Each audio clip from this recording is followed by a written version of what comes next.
Hey guys, Sean C. Phillips here. Welcome to a brand new DVD Blu-ray Tuesday shopping video today. First thing I want to let you guys know, those who've been asking, yes, I will be going to the San Diego Comic-Con. Going to be doing a video tomorrow night, on preview night, like a movie and toy hunting video there, and then a tour video as well, I think on Friday. So if there's anything you guys would like me to show at the convention, any specific toys or exclusives or booths or any of that kind of stuff, let me know in the comments below. Also, if you guys see me there, definitely say hello. Today though, just going to go to a couple little spots, like the main kind of places, see the stuff that came out. Also going to be having a couple new DVD and Blu-ray reviews at the end of this video, and I'll have my main DVD and Blu-ray update up this Sunday as well. So anyway though guys, let's get going and see what we can find today.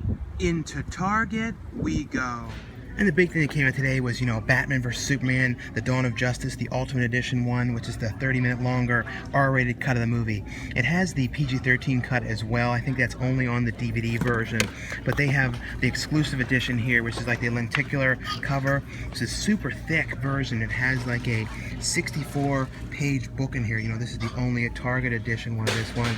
But it's like lenticular and goes between, Superman and Batman. It's actually a pretty cool one. And this one is, $24.99, so it's actually the same price. It looks, so it's the exact same price as the other one. So if you guys are interested in this edition, that's a pretty cool one with the book. And it says 3 discs, so I think it's the only thing that's different though is the book that's in here and then lenticular cover that goes between them. And then over here in the section, the only other big thing that came out today was, Miles Ahead, which I haven't seen this one. Let me know how this one is. I know it's a movie on Miles Davis, which sounded kind of interesting. And then I believe this one was today as well, The Perfect Match. I'm pretty sure that came out today. Into Walmart we go. And it doesn't look like they have any exclusive editions of Batman v Superman here. They do have different versions of the DVD though. The one DVD has this cover on it, and the other one has this cover. So it seems like these are like alternate versions of the DVD one. But other than that, it doesn't seem to be any exclusive versions here. They do have the 3D one here though, but I think this is the one you can pretty much get everywhere though, this edition of it. Well, over here in the section, it doesn't seem to be anything different this week from the last week or two. This could have been today, this Arabian Nights, but I don't believe so, and I'm not seeing really too much other stuff. All this stuff has been like the past couple weeks, like Sinister Squad I think was last week, but over here it doesn't really seem to be anything else. Even over here in the TV spot, I don't see anything different as well. Besides, the Batman v Superman, I don't think there was really that much else this week. It was really not a huge week today. I think this might have been today, this Dark Shadows, this 6-disc set, over 20 hours of the show. This one could have been today, but other than that, not really seeing anything else over here. And sorry it's not a huge monumental DVD Blu-ray Tuesday shopping video today. Been trying though to do these shopping videos every single Tuesday and not skipping one, and I don't think I've skipped one in a while now. I used to do them like every other week or two, but now I'm trying to stick to doing them every Tuesday. But like I said, there's going to be a whole bunch of those Comic-Con videos to look forward to though. But we're still going to go to Best Buy, and people who are wondering about food, I've been pretty much getting yogurt lately. So that's pretty much what I've been getting on Tuesday for people wondering. I've been getting Menchie's yogurt because people have been saying, why haven't you been filming, getting the food? And that's pretty much why. I've just been getting that and then eating something else when I get home. Into Best Buy we go. And over here they have like a couple different versions. They have this one here, this like Batman one that comes with like, Batman v Superman one that has the graphic novel, the movie, and a digital copy. So that's a pretty cool, like real big one. I guess the discs are like in the back of this one or something. That's a pretty interesting kind of release for this one. And the other thing they had over here though was the exclusive Steelbook one. Knocking everything down with the exclusive Steelbook one of this one. Which has the, the Batman logo over Superman's face. So that's a pretty cool one in here, and they seem to have a couple ones of these left in here. But over here in the sections, the only other stuff that came out today was this show, Person of Interest, and I've never actually seen any of this show at all. This is like the 5th and final season of it, and this one that I'll be reviewing in my video on this weekend, the show called The Magicians. It's pretty cool lenticular cover on this one. But other than that, over here in the section, doesn't seem to be anything else. I think this one was today, this one called Underdogs. This was like an animated one, and I think this one might have originally been going to theaters, but then it didn't end up going to theaters. So I feel like I remember seeing a trailer to this one in theaters, but I don't remember it coming to theaters though, actually getting a theatrical release. Well, that's all for this DVD Blu-ray Tuesday shopping for today. Didn't end up getting to go to too many places, but last Saturday, though, I ended up finding those really cool out-of-print titles, though, so I didn't really go to any other, like, thrift stores or anything today.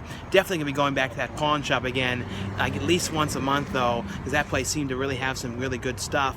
But anyway, though, guys, now stay tuned for a couple new DVD and Blu-ray reviews. The first one I got from the Criterion Collection is the Carnival of Souls. First I want to say, this was an amazing transfer. They did such a good job cleaning this movie up. I had not watched this movie since the DVD came out years back, and I watched it a couple times in between then, but always really liked this movie. Basically, though, the movie's about this girl who's in a car accident with her friends. She ends up going off of this bridge because she's like drag racing these guys, and they go off the bridge, and then everyone else is dies in this car, but she ends up miraculously somehow living, coming out of the water. There's this great scene of her coming out of this lake.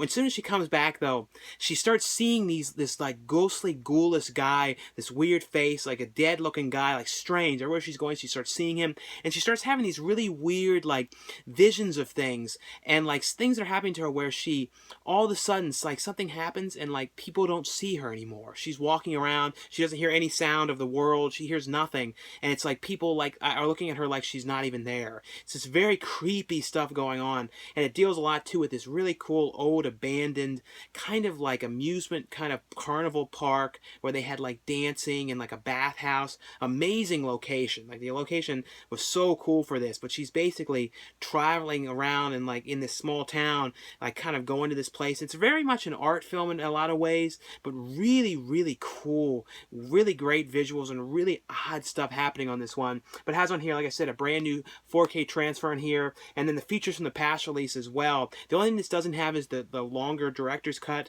This one that came out on the old DVD release, but still, other than that, has all the other stuff, the stuff when they go back, like the reunions, and then showing the locations. But really great one. Really would highly recommend picking this one up. The next one, there's been a lot of documentaries on Back to the Future, but this one is actually on the restoration of the Back to the Future car. The car that was actually the main car in the Back to the Future movie. They had like 3 other ones that were like this car that they used, the DeLorean when they're inside the car. This was the car that was used for all the shots, of them in front of the car. This documentary called Out of Time from Virgil Films. And it's basically, though, the car, actually, at Universal Studios Hollywood, and basically was totally destroyed because people were ripping pieces off of the DeLorean, taking them home, and it was outside. And since it was a prop car, it wasn't made to be in this kind of weather with the rain and the bad weather. So, animals had gotten into it, water had destroyed this vehicle, and, the producer of the film basically really wanted to recover and save this car because it was such a iconic car. And it's basically about the restoration crew that's given 1 year to try and restore the DeLorean to basically back to what it was like in the film, and trying to track down pieces that people had stolen. They put out like a letter trying to find the original people that people had taken from the car in the past, and then trying to clean it up, and then the stuff that they couldn't get pieces to, trying to get matching things. And it's actually a really well done documentary. If you're into Back to the Future and you want to see a documentary about them restoring the car, about people who really wanted to do a good job with it, I would recommend this one. Like, this one is one of my favorite documentaries that I've seen on the film that wasn't, on the film itself as much as the car. The next one from Olive Films, this is a Danny DeVito movie that, from what I heard, was like released on DVD, but like only on bootlegs, and like the bootlegs were sold in stores or online, but Danny DeVito was always trying to get them removed because they weren't the real release and they were terrible picture quality. This is a really fun movie called The Ratings Game. Has a bunch of features on here, a bunch of Danny DeVito's short films and deleted scenes. Really good addition. I don't think any of these features were ever on anything else, but it's the bootleg release or any other releases. As far as I know, it's a movie called The Ratings Game, which was a movie that was for Showtime. I think it was Showtime's first produced film, like original movie for Showtime. I think Body Bags was another one that Showtime produced. I think that was for Showtime. But this is basically about Danny DeVito playing this guy who always has these dreams of, being successful in the entertainment business and having his own kind of show and being an actor. And he comes from like the mafia kind of business, and he runs this car company, and he eventually finds this network that's just like NBC, and it's kind of a weird network that kind of puts on really crappy programming, and the guy is running the place under the ground because he doesn't really know what he's doing, and he ends up giving Danny DeVito money for this pilot, and he makes this pilot, and the pilot is a disaster. Danny DeVito's character can't act, but he basically, though, figures out that he's not going to be able to get the show on because, you know, they're going to put on a terrible time against the World Series because the people that made the show realized how crappy it was and really don't want to do anything with it. So he ends up coming up with this scheme because he's friends with, you know, he starts dating Rhea Perlman's character, because the movie's really a love story between him and Rhea Perlman, who start dating, and it has a lot of nice messages in this. I really love this movie, but it's basically, though, you know, about like love and stuff like that, and like finding the right people and stuff. But like basically, though, he ends up having to kind of come up with this elaborate con of tricking the ratings board, the ratings, like the TV rating, like the Nielsen's, to actually make it look like people are watching. And it is amazing. Like this movie, I love this movie. You know, definitely check this out. And if you're a fan of Danny DeVito, things that he directed, like he has a certain sense of humor that I always liked. I think you guys would really like this. This one I had never seen from Olive Films as well. Both of these have great picture. Ratings Game especially was really good. This is a movie called Gang Related, a Tupac Shakur movie, which I had never seen before with James Belushi.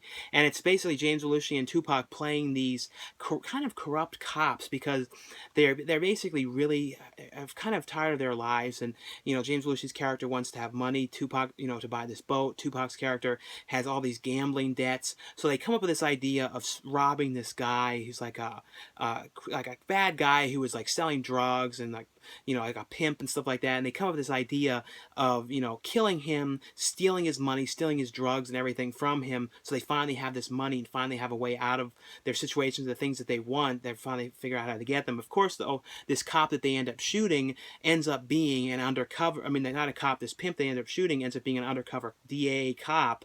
So then they start coming in trying to figure out who had killed this guy, because they really want to find, because he's a, you know, was an undercover cop.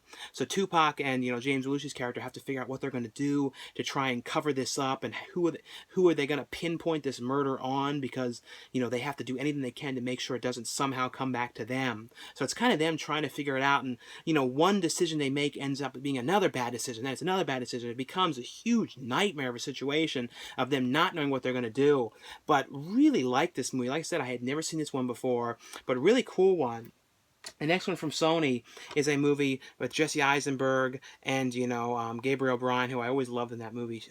Shipwrecked was like one of my favorite movies. This is a movie called Louder Than Bombs, and it's basically about this family whose mother was like this photographer who did like war photography photos, like a very famous photographer. A lot of war things and, you know, really big pieces that had a huge popularity to them. And she ended up dying in this accident, you know, in a car accident. But there's kind of more to this accident than you know, and they're trying to put together this piece kind of to honor her memory. So it kind of brings up old emotions, and they're coming in there trying to interview them and interview the family and talking to them and trying to put together this piece, you know, this art piece with her photographs to kind of honor her, you know, for passing away and everything. So they're kind of bringing up old emotions about her, what was really going on with their wife. And Jesse Eisenberg comes back into town, you know, come back to help out with this thing, and it kind of, he like ends up coming back to the house, and it kind of brings up bad emotions with the family. And it's like one of those kind of things, like a real character piece about people that have really a lot of grief and a lot of depression things going on, and they're all trying to deal with, like, trying to put together this show and dealing with something that they really didn't want to face at the same time. Also, there's some stuff with Jesse Eisenberg's younger brother that's going on, but it has on here a commentary track, behind the scenes, and a photo gallery on this one. And the next one this is a Warner Archive release, and you can get this one on Warner Archive or on Amazon. And I'm so glad they're continuing to put these out. And this is like one of my favorite shows. Always loved this as a kid. And I think out of all like the shows that like were sitcoms, this is one of those ones that I can always go back and really watch, and really love this one. And it's, you know, the complete 7th season of Family Matters. You know, and like I said, this is on the Warner Archive one, so you can only get this on Warner Archive or Amazon. And this is a fun season of the show. You know, the character that Urkel plays, it's like his cousin that's in love with, you know, who's in love with, you know, every time I'm blocking all out, you know, the one's brother, you know, she starts in love with him. Every time when I do things live, I always forget the names and everything. But a lot of really fun episodes of this show. The show took some odd turns later in the series, though. They kind of, you know, I think because, you know, Julia White was getting tired of doing Urkel, just the character, so he kind of would come in and do more other kind of characters and do the Stefan character more, just so he kind of shook it up a little bit, so he didn't always have to play Urkel. And I think there was like 3 more seasons left of this show, I believe. The next one from MPI is a movie called The Preppie Connection, starring Thomas Mann and Lucy Fry, you know, who's from Vampire Academy and recently was in The Darkness. And it's basically, this is a true story, or based on a true story about this kid who got into a prep school. He was like on a scholarship, and he came from a family that didn't really have a lot of money, and his parents were really hounding him to make this work and not screw this up, because there's no way he would ever be able to go to this school. And if he, you know, does this right, he's going to lead to way better things in his life, education-wise, and other doors will be open. But he goes in there, and they're all kind of doing drugs, these kids, and smoking weed, and it's at the time, too, it's set in the 80s, and there's all into the cocaine thing, and he comes up with the idea of trying to fit in with, like, buying, you know, basically going to South America and bringing back cocaine and kind of becoming this huge drug kingpin pretty much at the school, of going over to South America, bringing it back, smuggling it back, and then selling to the kids at school and making all this money. So it kind of makes him so he has all this money and kind of can fit in with these kids. That's pretty much what it was. I actually thought this was a pretty good one. Kind of reminded me of the one they made a couple years back called Kid Cannabis, which I feel like might have been kind of based a little bit on this story a little bit, but more that was more on marijuana, but kind of the similar kind of thing going on. But really well, you know, good character piece on this, and like I said, based on a true story. And the next one from Comedy Central, and this is like the whole series of Key and Peele. And up until now, though, season 1 through 3 have been released, but 4 and 5 have not. So the only way to get 4 and 5 is in this collection, this DVD collection, this series. But if you guys don't know, the Key and Peele show is basically a sketch comedy show, and I've watched quite a few episodes of this show, and really a fun show. I believe, though, it's now done. You know, maybe down the line they'll come back and do more of them, but I think right now they're concentrating more on movies and things like that, because they did the Keanu movie recently, which I actually really thought that was a fun movie. But this is a sketch show, kind of in the style of Chappelle's Show, Mad TV, because Key and Peele were actually originally from the later seasons of Mad TV, so it's got that Mad TV kind of vibe, but it's like them doing all kinds of different characters, like the president, and spoofs of pop culture and all kinds of stuff. It's actually a very, very funny show. One of the funniest, like, of these kind of sketch comedy shows in a long time.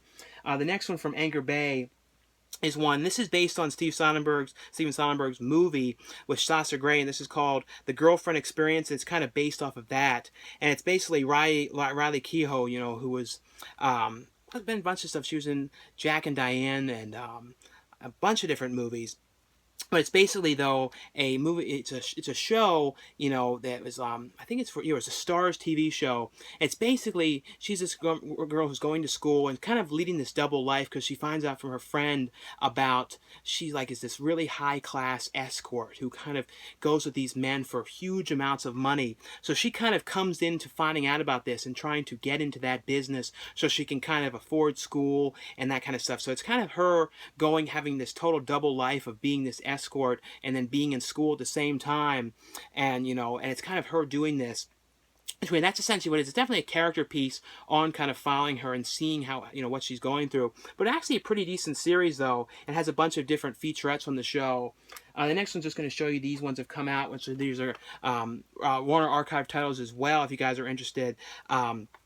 And these ones you can only get on Amazon or the Warner Archive site as well. And it's a complete first season of iZombie and iZombie 2. And I watched some of the first season of this a while back. It's actually a pretty fun show about this girl who, you know, turn into a zombie, and she's basically helping people because she has the ability, if she eats brains, to kind of see people's past. So she ends up helping like the police and stuff like that on cases of trying to track down the murderers and things like that, and how people died. But like I said, the first and second season of this now are out on Blu-ray. The next one from Dark Sky Films is a movie called Traders, which is basically about these guys who are this company that basically had ended up going out of business, and they don't really know what they're going to do. They, you know, they had really good jobs, they had really decent money at this place, and they kind of can't afford their lifestyles, and they don't know what they're going to do with themselves. So one guy comes up with this idea of having this thing where they pull their money together and kind of fight to the death, and like two people fight to the death with this money that they put together, and then whoever ends up winning ends up getting all the money, and it kind of will help them along because they're in such dire situations of not knowing what they're going to do. But the guys go out there to do it, and then they kind of change their minds on it, and then the one guy ends up stabbing the other guy, and then he ends up having to take him back to his house and then take care of him. And it's basically, though, what ends up happening after this, and it kind of has a whole chain of bad events from this whole thing that they plan on doing. And it's basically, though, what ends up happening. It has on here, though, commentary tracks on this one, the cost of living, the making of traders, but a pretty interesting one. The next one This one is from Cinedigm, and this is a movie, you know, Trace Atkins is in this movie, Michael Perry's in this movie, and, you know, Chris Christopherson is in this film. It's basically like a Western version of Taken, and it's about this father whose son recently died of a snake bite, and then his daughter had ended up being basically going missing. He doesn't know what she was, he doesn't know if she was kidnapped, basically he has no idea where she is, if she's gone into prostitution to try and have more money for the family. But he basically has to go on this journey of trying to find his daughter and figuring out where he is along the way. But along the way, though, he's basically having to, like, you know, attack people and fight people to try and get information from them from where his daughter is. Like I said, it's got that Taken kind of vibe to it, where he's going to pretty much do anything he has to try and track down his daughter. Tom Sizemore's in this movie playing this real, like, sleazy kind of guy who runs this prostitution thing. It's actually a pretty cool thing. It's like I said, it's got that real Taken kind of feel to it, but mixed with a Western film. And the last one here is a set. It's a new 50 movie set, which I haven't had a new 50 movie set in a long time. This is from Mill Creek. It actually has on here 2 digital versions of the movies as well, but it has on here lots of different movies on here. Some of the ones that are on here are like The Driller Killer, Drive-In Massacre, Evil Knievel, let's see what other ones that are on here. House on Haunted Hill, Legacy of Blood, Portrait of a Showgirl, lots of different ones. You can see on the back, though, tons of different releases on here. I'll put a link to the Mill Creek site so you guys can see this release. They have another one that came out from them as well, these 50 movie sets. But anyway, though, guys, that's all for this review portion of this video. Thanks again for watching and subscribing. I'll see you guys later. Bye.